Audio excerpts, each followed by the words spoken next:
according to the FBI. Upstairs is Speaker Nancy Pelosi's office. Inside, a female voice the FBI believes to be Williams seems excited. I'm in Nancy. Where are you? On the desk is Pelosi's HP laptop. The same voice tells others to treat it carefully. Dude, put on gloves. According to the FBI, a witness claims Williams stole the laptop and intended to send the computer device to a friend in Russia to be passed to Russian intelligence. Williams turned herself in to authorities shortly after the Capitol assault. NBC News' Richard Engel reporting tonight on the case of Riley Williams, one of the most confounding cases stemming from the January 6th attack on the U.S. Capitol.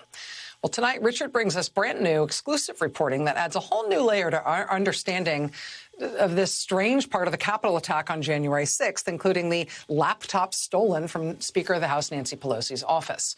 Richard has teamed up with the online investigative group Bellingcat. They're probably best known for tracking down and unmasking Russian intelligence agents involved in assassination attempts overseas.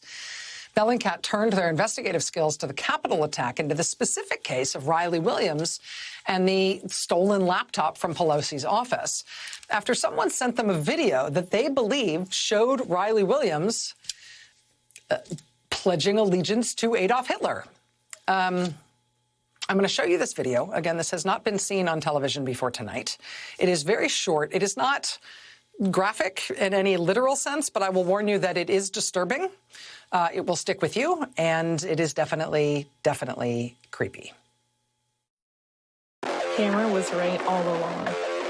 There is no political solution. All that is left is acceleration. Hail Hitler.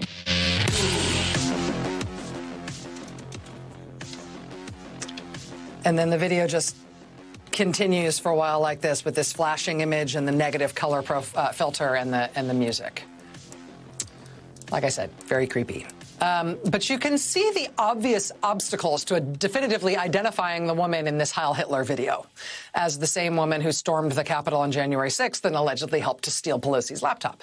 What Bellingcat was able to do with this video was twofold.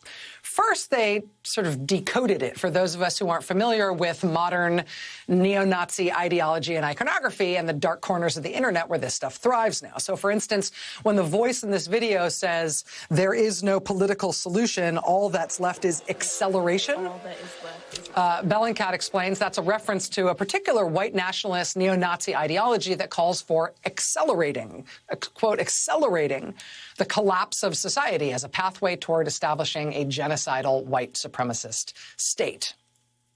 When she references the hammer, well, that appears to be a social media channel, that promotes that same ideology. The skull mask she's wearing and the mirrored sunglasses that she's wearing, as well as the icon that's on the hat that she's wearing, those are all symbols adopted explicitly by adherents of that social media channel and other Nazi groups. Even that negative color filter used at the end of the video, it echoes an aesthetic that is popular in white supremacist propaganda right now. And there's other clues, too. She's got a book about the Waffen-SS that's visible in the negative color profile at her feet in the Heil Hitler video. There's other things you can see there. But beyond just those things that you can see and that you might notice, that you might recognize if you're familiar with this stuff, the other thing Bellingcat does is they go about gathering evidence that the woman in this video is indeed Riley Williams, who's been charged in the Capitol attack. They discovered several of her social media accounts on which she's posted racist and anti-Semitic screeds, along with neo-Nazi ideology and the symbolism seen in that video. They painstakingly matched photos and items of clothing and pieces of furniture that you can see across multiple social media postings in order to place Riley Williams in that same room, in fact, in that same dress as the woman in the Heil Hitler video. Her lawyer tells Richard Engel tonight that the Heil Hitler video was meant as a joke. I don't think it's that funny. I don't know, maybe that's just me. Interestingly, her lawyer would not confirm or deny that that was, in fact, his client in the Heil Hitler video. But, you know, in addition to this being just a very interesting piece of investigative work, this report from Bellingcat and NBC News is a jarring reminder of how much we still don't know about what went down on January 6th, particularly as the conservative media and some elected Republicans in Congress claim that the people who took place in that attack on the Capitol weren't that bad, and it really wasn't that many extremists, and there certainly weren't white supremacists. It tells you how much we have yet to have exposed about what organizations and affiliations brought folks to that attack and to what degree they were coordinated. Congress held its very first hearing on the Capitol attack yesterday. They're holding a second one 2 days from now. There's just a ton of pressing, outstanding questions we still don't know the answers to. I mean, how do we still not know how Capitol Police Officer Brian Sicknick died?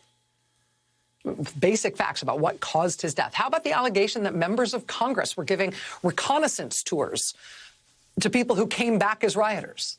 That allegation was leveled by other members of Congress. Where are we on that? Why did the Pentagon slow walk the deployment of the National Guard that day? The chief of the D.C. police testified to that today. Why did the Pentagon slow walk the National Guard deployment? Did President Trump have any role in personally delaying the National Guard response? What was disgraced Trump National Security Advisor Mike Flynn's brother doing at the Pentagon, taking part in that decision, just days after Flynn had called for Trump to use martial law to overturn the election? Why did the Army lie about Mike Flynn's brother's involvement in the meetings and the decisions as to whether and when to deploy the National Guard? Why were 6 Capitol Police officers suspended from duty for their actions during the attack? What's the status of the more than 24 other officers who are reportedly under investigation for somehow having behaved inappropriately in relation to that attack? How many guns and other weapons were found among rioters that day? Who placed the pipe bombs that were diffused outside the DNC and the RNC the day of the attack? Were those pipe bombs, those operational pipe bombs, definitively connected to the Capitol assault? The former Capitol Police chief testified yesterday he thinks the pipe bombs were connected with the attack, but we don't know for certain, nor do we know who did that, which means somebody capable of creating operational pipe bombs and placing them, concealing them in D.C. is still on the loose. Why are we not getting any briefings on the cases the government is bringing against the Capitol rioters? We haven't heard squat from any senior Justice Department figures about the investigation in weeks. The only guy we have heard from, the acting U.S. attorney in D.C., hasn't given a briefing on Capitol rioter arrests in nearly a month. And by the way, where's Nancy Pelosi's laptop? Riley Williams has been arrested in connection with her alleged actions at the Capitol on January 6th. Part of the allegations against her that led to her arrest was that she took part in stealing it. She apparently claims to not have it now, but it has still not been found. FBI affidavit filed in conjunction with the charges in her case suggests that she wanted to give it to someone who was going to provide it to Russian intelligence. Where is it? We don't have answers yet to any of these questions, almost all of which we had the day after the attack. We still don't have them answered. Fortunately, though, we are getting new information about the people who stormed the Capitol that day and their affiliations, including with explicit neo-Nazi groups. That's thanks to investigations like tonight's from Bellingcat and Richard Engel. Richard joins us live here next.